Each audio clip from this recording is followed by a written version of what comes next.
Again आज आपके लिए हम लेके आए हैं क्लास 10th गणित अध्याय 1 वास्तविक संख्याओं का वीडियो, वो भी हिंदी मीडियम में। बहुत सारे बच्चों की हमारे पास रिक्वेस्ट आ रही थी कि उनके हाफ ईयरली एग्जाम होने वाले हैं, हिंदी मीडियम वाले वो बच्चे हैं, और उन बच्चों की रिक्वेस्ट हमारे पास आ रही थी कि आप हाफ ईयरली एग्जाम के लिए कुछ ऐसी वीडियो बनाएं जो हमारे लिए बहुत हेल्पफुल हो। तो उनकी रिक्वेस्ट पे आज हम एक वीडियो लेके आए हैं।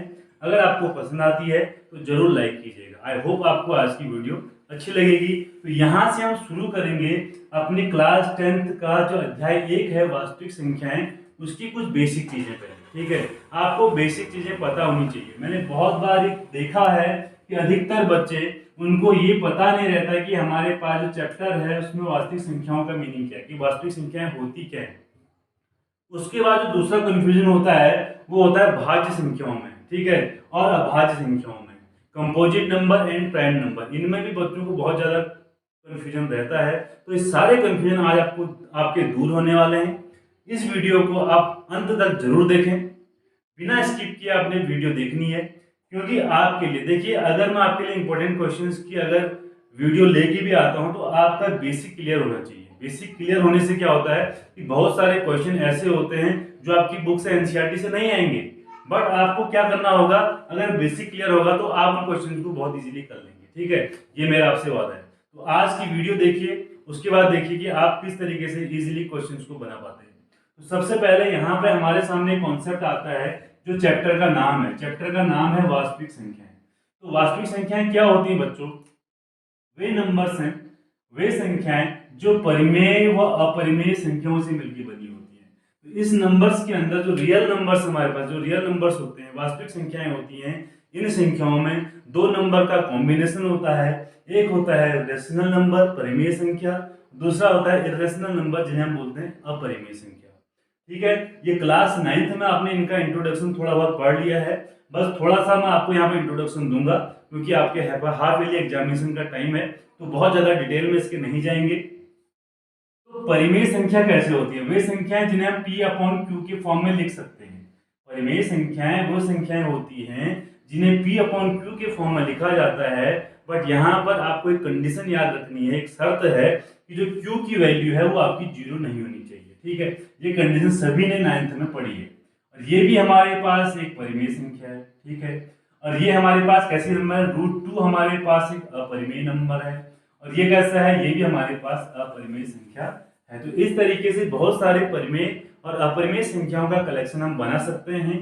और इन सारे नंबर्स को अगर बोला जाएगा कि ऐसा हमारे पास एक नंबर सिस्टम है, हमारे पास एक ऐसा ग्रुप है जिसमें परिमेय संख्या भी हैं, अपरिमेय संख्या भी हैं, तो उसे क्या कहा जाएगा? उन्हें वास्तविक संख्याएं कहा जाएगा। ठीक है स्टूडेंट्स, आई होप इतना आपको क्लियर हो गया होगा। अब उसके बाद जो कंफ्यूजन होता है बच्चों के अंदर, वो होता है भाज्य संख्याएं क्या होती हैं और अभाज्य संख्याएं क्या होती हैं। तो इनके लिए एक छोटा सा चार्ट मैंने आपके सामने बनाया है, जिसमें मैंने 1 से लेके 10 तक के सारे नंबर लिखे हुए हैं। और ये हमारे पास क्या है? ये इनके गुणनखंड है। क्या है? गुणनखंड, जिनको हम बोलते हैं इंग्लिश में फैक्टर। अब 1 का अगर मैं देखूं कि मेरे पास फैक्टर क्या है, फैक्टर करने सभी बच्चों को आते होंगे, तो 1 का फैक्टर हमारे पास केवल 1 फैक्टर आता है 1। ठीक है, और 2 का फैक्टर अगर मैं करता हूं तो 1, 2 का फैक्टर मैंने कर लिया। 3 के फैक्टर करेंगे तो 1, 3, 1 एंड 3 के फैक्टर हो जाएंगे, गुणनखंड हो जाएंगे। 4 के हमारे पास 4 के गुणनखंड क्या होंगे? 1, 2 एंड 4 होंगे। 5 के देखिए इस तरीके से सारे नंबर्स के, 6 के 1, 2, 3 एंड 6 के हमारे पास ये सारे क्या हो जाएंगे? गुणनखंड हो जाएंगे। और 10 के भी देखिए, 10 तक का मैं आपको समझा रहा हूँ। इसके बाद मैं आपको जो कॉन्सेप्ट बताने वाला हूँ, उस कॉन्सेप्ट से आपको सारा का सारा क्लियर हो जाएगा। और इसके बाद के नंबर्स को भी आप पहचान पाएंगे कि वो भाज्य संख्या है या अभाज्य संख्या है। तो इसमें आप देखिए ध्यान से कि यहाँ पर नंबर ऑफ मैंने फैक्टर लिखे हुए हैं कि गुणनखंडों की संख्या कितनी है। इसके गुणनखंडों की संख्या कितनी है? 1 है।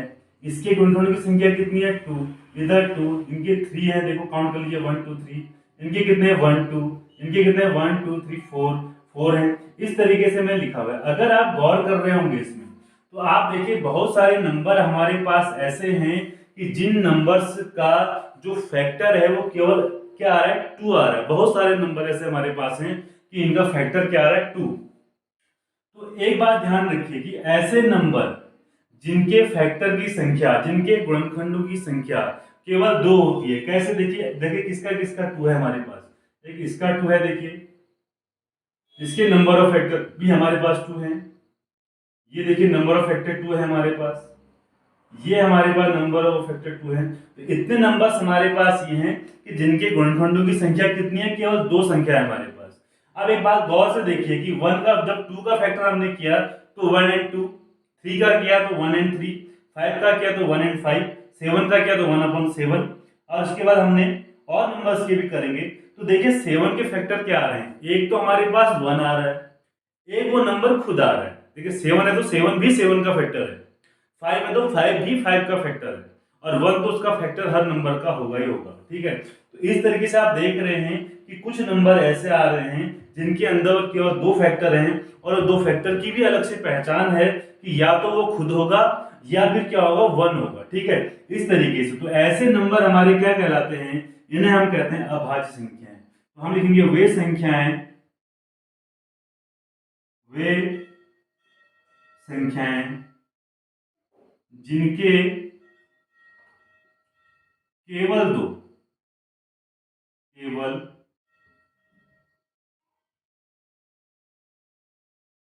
दो गुणनखंड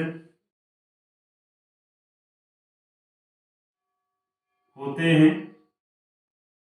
जिनमें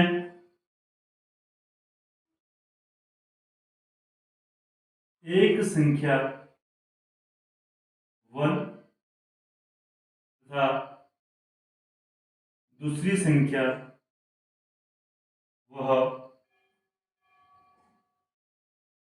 स्वयं होती है। देखिए कितनी अच्छी परिभाषा मैंने आपके लिए लिख ली है, बहुत आसान सी परिभाषा में लिखी है कि वे संख्याएं जिनके केवल 2 गुणनखंड होंगे। कौन कौन से? एक तो 1 होगा और दूसरा कौन होगा? वो खुद होगा। ठीक है, इस तरीके से। और इसके बाद जितने भी नंबर हमारे पास होंगे, मींस कैसे नंबर? अब ये नंबर कैसा है? इसके तो 2 से ज्यादा फैक्टर है, इसके भी 2 से ज्यादा गुणनखंड है, इसके भी 2 से ज्यादा गुणनखंड है, इनके भी 2 से ज्यादा गुणनखंड है। तो इस तरीके से क्या हो जाएगा? ये सारे नंबर वे संख्याएं, आप लिख सकते हैं कि वे संख्याएं जिनके 2 से अधिक गुणनखंड होते हैं, भाज्य संख्याएं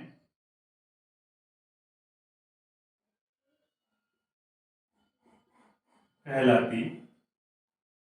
तो स्टूडेंट्स ये आपको बिल्कुल क्लियर हो गया कि ऐसे नंबर जिनकी 2 से ज्यादा फैक्टर होंगे वो क्या कहलाएंगे? हमारे पास भाज्य संख्याएं कहलाएंगे।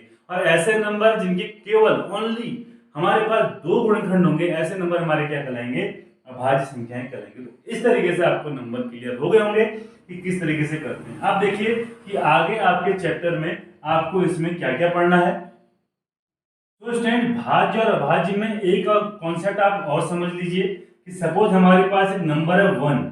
अब इस 1 के बारे में क्या हम डिसाइड करेंगे कि ये भाज्य संख्या होगी या फिर अभाज्य संख्या होगी। देखिए अभी आपको अगर बताएं तो 1 के हमने कितने फैक्टर किए थे? 1, ओनली इसका 1 फैक्टर था। तो हमने ये कहा था अगर भाज्य संख्या होगी तो भाज्य संख्या के कितने गुणनखंड होते हैं? 2 गुणनखंड होते हैं। ठीक है, तो इसका तो केवल कितना है? ओनली 1 हमारे पास है, तो ये अभाज्य भी नहीं है। सॉरी, भाज्य की डेफिनेशन क्या थी? भाज्य की डेफिनेशन थी कि ऐसे नंबर अभाज्य, ऐसे नंबर जिनके क्या हो? कम से कम 2 गुणनखंड। ठीक है, तो उनको हम क्या कहते थे? अभाज्य कहते थे। तो इसके पास केवल एक गुणनखंड है, तो ये हमारे पास अभाज्य भी नहीं है, इसको हमने क्रॉस कर दिया, भी नहीं है। और भाज्य की कैटेगरी में तो ये बिल्कुल भी नहीं आता, क्योंकि भाज्य जो हमारे पास नंबर होते हैं उन संख्याओं के 2 से ज्यादा गुणनखंड होते हैं, 2 से ज्यादा गुणनखंड निकलेंगे। तो यहाँ पे ये कंफर्म है कि इसका अगर केवल एक फैक्टर है, मीन्स 1 हमारा ना तो अभाज्य है, ना ही ना भाज्य और ना ही भाज्य संख्या है। ठीक है, ये दोनों भी कैटेगरी में नहीं आते। ये चीज आपको ध्यान रखनी है। ये बहुत सारे क्वेश्चन कभी कभार आपका बन जाता है, हो सकता है आपकी 1 मार्क्स में आपको क्वेश्चन दे दे, क्योंकि वास्तविक संख्या से रिलेटेड कुछ भी क्वेश्चन आपका यहाँ पर पूछा जा सकता है। ठीक है, आप ये भी नहीं कह सकते कि आपके सिलेबस का क्वेश्चन नहीं है। अब हमारे पास जो नेक्स्ट कॉन्सेप्ट लेके आते हैं, देखिए मोस्ट इंपॉर्टेंट कॉन्सेप्ट है आपके लिए। तो मेरी आपसे रिक्वेस्ट है कि आप लोग जैसे मैं से लिख रहा हूँ तो आप वीडियो को पॉज करके इनके इसी तरीके से बहुत बढ़िया नोट्स आप बनाइए, ताकि आपकी बोर्ड एग्जाम के लिए जब भी आप कॉपी को देखें तो आपको ये नोट्स आपको तैयार मिले और सीधा आप क्या करें, पढ़ना शुरू करें। ठीक है, तो देखिए ये आपके सामने कॉन्सेप्ट है। अंक गणित के आधारभूत प्रमेय क्या है। देखो इस प्रमेय का जो यूज है, भरपूर यूज, पूरा यूज हम करेंगे, वो करेंगे एक्सरसाइज 1.2 पे, वहां पर इसका बहुत ज्यादा यूज किया जाता है। तो आपके एनसीईआरटी में से मेंशन किया हुआ था पहले, तो हम इससे पहले बता रहे हैं आपके सामने कि है क्या। देखिए ये कहता है कि प्रत्येक भाज्य संख्या को, हमारे पास एक भाज्य संख्या, ठीक है, कोई भी भाज्य संख्या है, भाज्य संख्या मतलब ऐसी संख्या जिसके दो से ज्यादा गुणनखंड होंगे, ठीक है, तो एक अद्वितीय रूप से अभाज्य संख्याओं के गुणनफल के रूप में व्यक्त किया जा सकता है।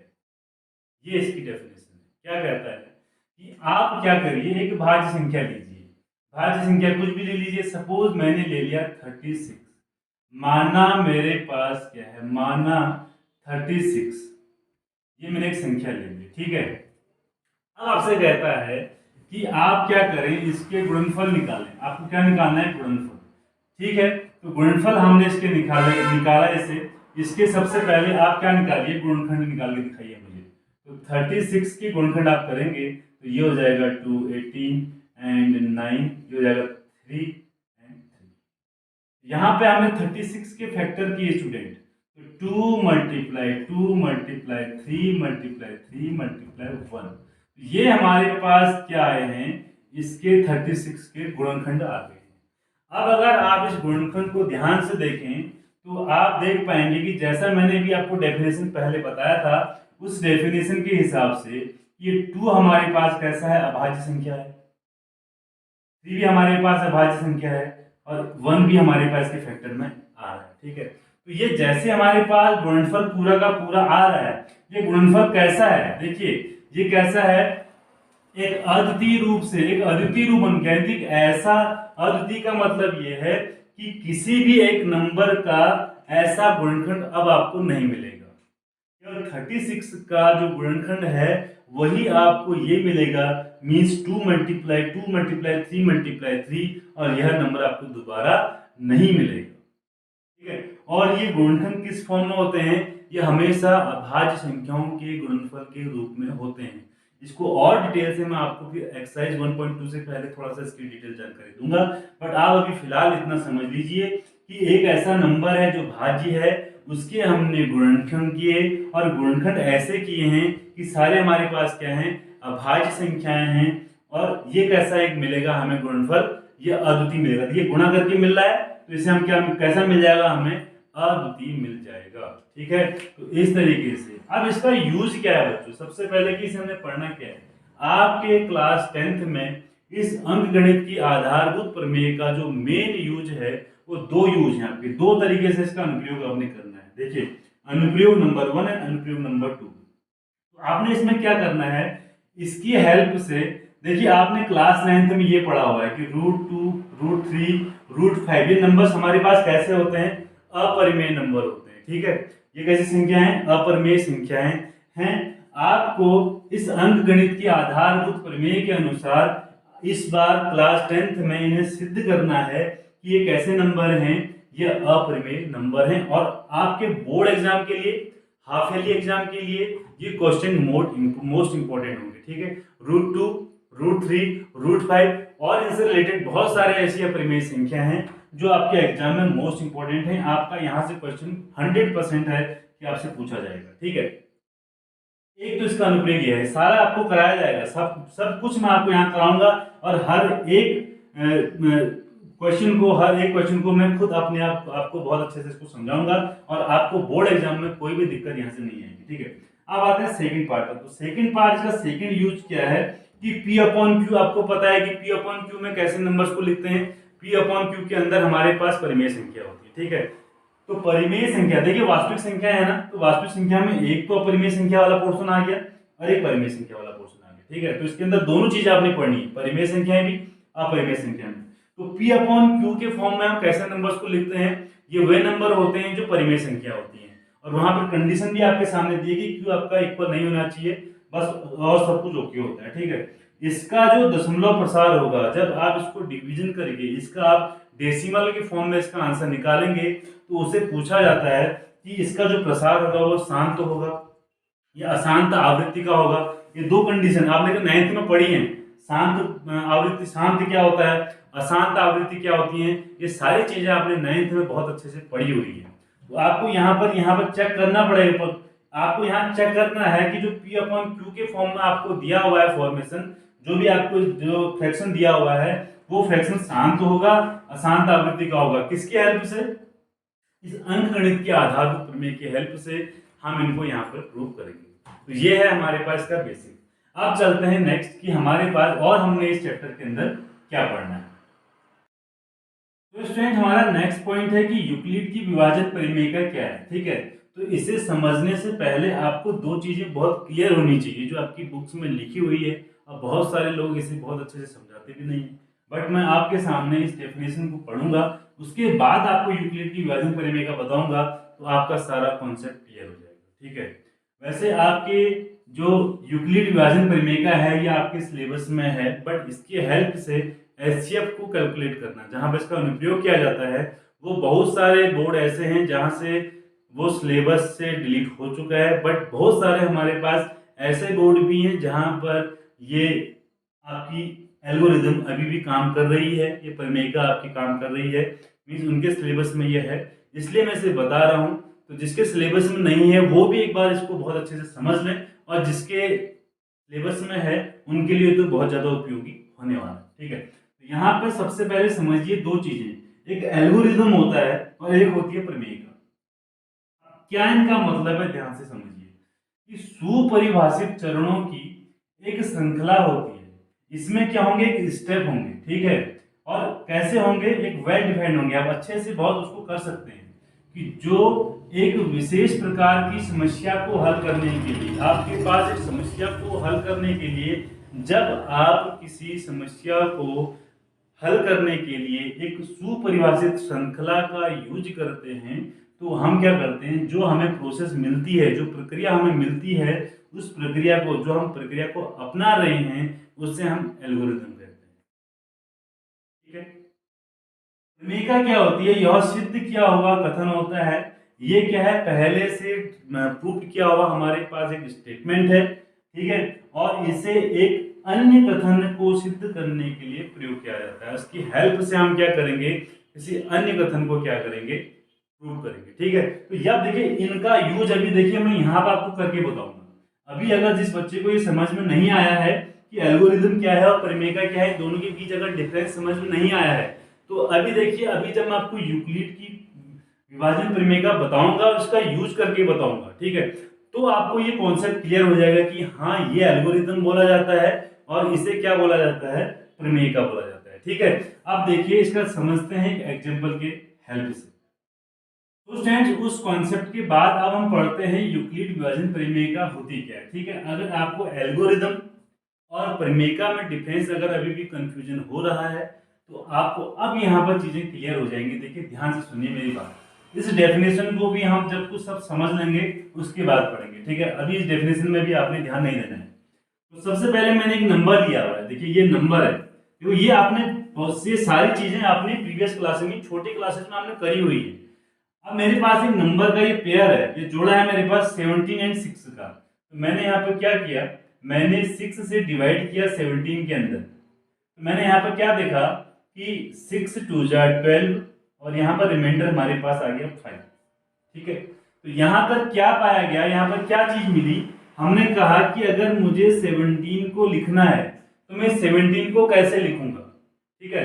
इस 17 को लिखने का मेरे पास क्या तरीका आया, तो मैंने क्या लिखा कि 6 है, इस 6 से हमने डिवाइड किया था, और ये 2 हमारे पास 2 टाइम्स हमारा यहाँ पर डिवाइड दिया था, और प्लस अगर मैंने इसमें 5 किया तो ये मेरे पास जो वैल्यू आएगी 6 2 जा 12 प्लस 5 इक्वल टू 17, तो ये उस वैल्यू के इक्वल आ रही है जो मेरे पास जिस पर मैंने डिवाइड किया होगा, ठीक है। ये कॉन्सेप्ट आया। आप किसी भी नंबर में ये करके देख लीजिए, आपने किया भी होगा प्रीवियस क्लासेस में, आपने बहुत अच्छे से किया भी होगा। इस तरीके से हम कोई डेफिनेशन लिखते हैं, ठीक है। अब मैंने क्या कह दिया कि सपोज जो मेरे पास ये नंबर था, मेरे पास ये नंबर था, इसको मैंने थोड़ा सा मैथमेटिकल फॉर्म में लिख दिया। मैंने कहा ये पॉजिटिव नंबर है, ये धनात्मक संख्या है, और धनात्मक क्या है, पूर्णांक। देखिए ये वर्ड लिखा हुआ है धनात्मक पूर्णांक, तो इसे मैं मान के चल रहा हूं ए, ठीक है। और ये हमारे पास जिस नंबर से मैंने डिवाइड किया है ये 6, देखिए इसे, ये भी हमारे पास धनात्मक पूर्णांक है, मीन पॉजिटिव नंबर है, तो इसे मैंने कह दिया बी। मैंने यहाँ पर क्या देखा कि ये जो हमारे पास 2 है, अगर आपको पता हो तो इसे क्या कहा जाता है बच्चों, इसे भागफल कहा जाता है। क्या कहा जाता है, भागफल, क्विसेंट इसे कहा जाता है। और यहाँ पर हमारे पास जो रिमाइंडर होता है इसे हम कहते हैं शेषफल, ठीक है। तो यहाँ से इस तरीके से जो 2 था हमारे पास, ये 2 हमारे पास भागफल है, और ये 5 हमारे पास क्या है, शेषफल है। तो यही एक हमारे पास ये परमेयिका है बच्चों। अब ध्यान रखिए, मैं आपसे क्या कहना चाह रहा हूं, इसे मैंने कुछ इस फॉर्म में लिखा। मैंने लिखा अगर मुझे ए चाहिए, ए कोई मेरे पास पॉजिटिव अगर इंटीजर है, अगर मुझे ए चाहिए तो मैं क्या करूंगा, मैं इस बी में, ये भी पॉजिटिव इंटीजर जिसे डिवाइड करना है, हमने क्या किया, जो भागफल है इसे मैंने एक कांस्टेंट से, एक नियत से, एक चर से मैंने इसको डिनोट कर दिया, सपोज क्यू है, एंड प्लस इसमें मैंने क्या कर दिया, एक रिमाइंडर कर दिया, शेषफल कर दिया, ठीक है। तो ये हमारे पास, अब यहाँ पर देखिए r की वैल्यू, अगर मैं देखूं तो यहाँ पर 5 है, और b की वैल्यू देखूं तो 6 है। यहाँ से एक चीज मुझे और पता चल रही है कि जो b है, यहाँ से मुझे एक चीज और पता चल रही है कि जो r की जो वैल्यू है वो r की वैल्यू छोटी है b से, ठीक है। ये आप ध्यान रखिएगा कि r की वैल्यू b से छोटी आ रही है, r की वैल्यू 5 है और b की वैल्यू 6 आ रही है। इसमें इट मींस क्या हो जाएगा, इसका मतलब ये है कि जो r है, रिमाइंडर है, उसकी वैल्यू क्या होगी, 6 से छोटी होगी, ठीक है। ये चीजें, अगर इतनी सारी चीजें आपकी समझ में आ गई हैं तो ये आपको बहुत इजीली समझ में आएगा। तो ये हमारे सामने एक फॉर्मूला बन चुका है। अब देखिए इसको ध्यान से पढ़िए, हमने क्या कहा कि दो धनात्मक पूर्णांक, देखो यूक्लिड की विभाजन प्रमेय कहती क्या है, ये कहती है कि दो धनात्मक पूर्णांक हैं a और b दिए हुए हैं, ऐसी अद्वितीय पूर्ण संख्याएं q और r। देखो एक आपको अद्वितीय संख्याएं मिलेंगी q और r। ये q हमारे पास और कुछ नहीं है, क्या है, क्वोशिएंट है, भागफल है, और ये r हमारे पास क्या है, रिमाइंडर है। ये विद्यमान है कि a equal to B Q plus R. देखिए a equal to B Q plus R, ये मैंने अभी आपको यहाँ पे डिवाइड करके प्रूव करके दिखाया है कि a equal to B Q plus R होता है। और जो r की वैल्यू है, इस चीज को आपने ध्यान रखना है। कल जो हमने टेस्ट लिया हुआ था बच्चों का, ठीक है, टेलीग्राम चैनल पर हमने उसका लिंक दिया हुआ था, आप हमारे टेलीग्राम चैनल को ज्वाइन कर सकते हैं। वहां पे हम आपके लिए गूगल फॉर्म्स पे एक टेस्ट की बार बार हम टेस्ट सीरीज वहां पर डाल रहे हैं। तो जो बच्चे हमारे उसमें टॉप करेंगे उन बच्चों का जो अनाउंसमेंट होगा, उनका नाम हम भी यहाँ पे अपने यूट्यूब चैनल पे ले रहे हैं, ठीक है। तो कल के विनर्स का भी हमने अनाउंसमेंट करना है, बहुत जल्द कर लिया जाएगा। तो आप अपनी तैयारी को और बेहतर करने के लिए हमारे टेलीग्राम चैनल पर जुड़ जाइए, हमारे फेसबुक पेज पर जुड़ जाइए, वहाँ पर आपको उसका लिंक मिलेगा। इन सब का लिंक मैं आपको दे दूंगा आपके डिस्क्रिप्शन बॉक्स में, आप वहाँ पर चेक करके इन्हें ज्वाइन कर सकते हैं। तो वहाँ पे आपके लिए टेस्ट सीरीज भी चलाई जा रही है, तो आप टेस्ट सीरीज का यूज करिए और अपनी तैयारी को और बेहतर बनाइए। तो ये इसको समझिए, ये क्वेश्चन मैंने आपको अब दिया हुआ था, क्वेश्चन बहुत बार पूछा भी जाता है, ये कंडीशन आपने याद रखनी है कि जो r की वैल्यू है, अभी हमने बताया था कि b से लेस देन होती है, और ये 0 के इक्वल, 0 से ज्यादा होगी। जो r की वैल्यू होगी वो 0 से ज्यादा होगी, जीरो जीरो भी हो सकती है, r की वैल्यू 0 और 0 से ज्यादा और b से कम। ये जो r की वैल्यू होगी, देखो इसको आपने बिल्कुल नोट करके रखना है, इस पॉइंट को आप अपने नोटबुक पर बिल्कुल नोट करके रखिए कि जो r की वैल्यू होगी वो क्या होगी, 0 या 0 से ज्यादा होगी। और आपका b मींस क्या है, जिससे आप डिवाइड कर रहे हैं, इससे हमेशा कम आएगी। तो आप करके देख लीजिए, एक एग्जांपल और लेके देखिए। अगर आप करते हैं 3 का डिवाइड करते हैं 15 के अंदर, तो ये हमारे पास किसकी वैल्यू हो जाएगी, b की वैल्यू हो जाएगी, और ये किसकी वैल्यू हो जाएगी, a की वैल्यू हो जाएगी। 3 या 14 कर लीजिए, 14, तो 3 4 जा 12 और रिमाइंडर 2 आ गया हमारे पास, ठीक है। अब ये वैल्यू किसकी आ गई, हमारे पास आर की वैल्यू आ गई है। अब चेक करके देखिए कि जो आर की वैल्यू है वो बी से छोटी है। देखिए आर इक्वल टू हमारे पास 2 आ रहा है और बी की वैल्यू हमारे पास क्या आ रही है, 3 आ रही है। तो आर लेस देन है बी से, तो आर की वैल्यू हमेशा बी से छोटी आती है। अगर आप कॉन्सेप्ट भूल जाते हैं तो आप ऐसे करके डिवाइड करके उस कॉन्सेप्ट को दोबारा अपने दिमाग में ला भी सकते हैं। ठीक है, तो आप एक डिवाइड करके देख लीजिए कि रिमाइंडर जो है वो बी से हमेशा ज्यादा आ रहा है या बढ़ा रहा है। तो ये कॉन्सेप्ट आप लगा सकते हैं। तो इस तरीके से हमने यूक्लिड की विभाजन प्रमेय को समझा। अब जो आपको सेकंड चीज मैंने यहाँ पर बताई थी, देखिए आप समझिए ये क्या चीज है। ये हमारे सामने एक, जैसे मैंने आपको प्रमेय की डेफिनेशन बताई थी, तो प्रमेय क्या है, एक सिद्ध किया हुआ हमारे पास स्टेटमेंट है, प्रूव किया हुआ स्टेटमेंट है। ये देखिए ये जो स्टेटमेंट है ये प्रूव है। अब हम क्या करेंगे, इसके हेल्प से और जितने भी हमारे पास स्टेटमेंट होंगे उनको हम क्या करेंगे, प्रूव करेंगे। तो इसलिए इसे हमने क्या कहा, प्रमेय का कहा। अब आपके क्लियर हो चुका होगा कि प्रमेय का क्या होती है। प्रमेय का हमारे पास एक सिद्ध किया हुआ स्टेटमेंट होता है, सिद्ध किया हुआ स्टेटमेंट होता है जिससे हम क्या करते हैं, उसकी हेल्प से हम अन्य स्टेटमेंट जो हैं, जो भी हमारे पास कथन है, उनको सिद्ध करने के लिए उनका उपयोग करते हैं। तो ये हो गए हमारे प्रमेय का। अब हमने एल्गोरिथम भी समझना है। अब हमने समझना है एल्गोरिथम। तो एल्गोरिथम कहाँ समझा जाएगा, एल्गोरिथम हम समझेंगे जब हम इस यूक्लिड विभाजन प्रमेय का यूज करेंगे, इसका अनुप्रयोग देखेंगे। यूक्लिड विभाजन प्रमेय का यूज क्या है, इसका यूज जहां पर किया जाएगा, इसके यूज बहुत जगह किया जाता है, इसके अनुप्रयोग हम करते हैं बहुत जगह पर। यूक्लिड की विभाजन प्रमेय के जो अनुप्रयोग है वो काफी ज्यादा है। आपके बुक में, आपके एनसीईआरटी में 2 हैं, और मैं आपको पहले भी बता चुका हूं कि इसका जो पहला अनुप्रयोग है कि यूक्लिड विभाजन प्रमेय के सहायता से आपको एचसीएफ निकालना है, वो बहुत सारे बोर्ड में हट चुका है, बट बहुत सारे बोर्ड में अभी भी है। तो आप सभी लोग जिनके बोर्ड में ये नहीं है, जिनके सिलेबस से कट हो चुका है, वो लोग भी इसे ध्यान से सीखिए। आपको एचसीएफ निकालने का एक बहुत अच्छा मेथड आपको मिल जाएगा। ठीक है, तो यहाँ पे अनुप्रयोग इसका किस तरीके से किया जाएगा। सपोज मैं एक क्वेश्चन लेके चलता हूँ। क्वेश्चन मेरे पास है कि मुझे कैलकुलेट करना है 5, 4, 5, 5 एंड 42। मुझसे ये कहा गया कि आप इसका एचसीएफ कैलकुलेट करके बताइए कि इसका एचसीएफ कितना होगा भैया, है ना। तो एचसीएफ तो आपको सभी को पता है कि हाईएस्ट कॉमन फैक्टर होता है। ठीक है, तो ये तो सबको पता है। बस अब इसका यूज कैसे किया जाएगा, यूज कैसे करना है आपने, तो इसको आपने उसी मेथड से यूज करना है जो भी हमने विभाजन प्रमेय का। देखिए अब इसे कैलकुलेट करने के लिए हमने वहां पर कहा था कि विशेष प्रकार की समस्या का समाधान करने के लिए जो सुपरिभाषित चरणों का हम यूज करते हैं उसे हम एल्गोरिथम करते हैं। ठीक है, तो इसका जो पहला चरण होगा बच्चों, पहला चरण ये है कि आप इसको ए मान लीजिए और इसको बी मान लीजिए। ठीक है, अलग अलग चरण है। तो आपके पास स्टेप फर्स्ट है, चरण 1 है आपके पास है, चरण 1। चरण 1 में आपने क्या किया, इसे ए ले लिया, इसे बी ले लिया। ठीक है, अब आपने यूक्लिड की विभाजन प्रमेय का यूज करना है, मींस बी का डिवाइड करना है ए के अंदर। तो बी का डिवाइड करेंगे तो यह आएगा आपके पास 42 और ए की वैल्यू आ गई है आपके पास 455। देन आप इसको यहाँ पर डिवाइड करके देखिए तो 1 जा हो जाएगा 42 और यहाँ पर 3 आ जाएगा, ये 5 आ जाएगा और 3 ठीक हो गया।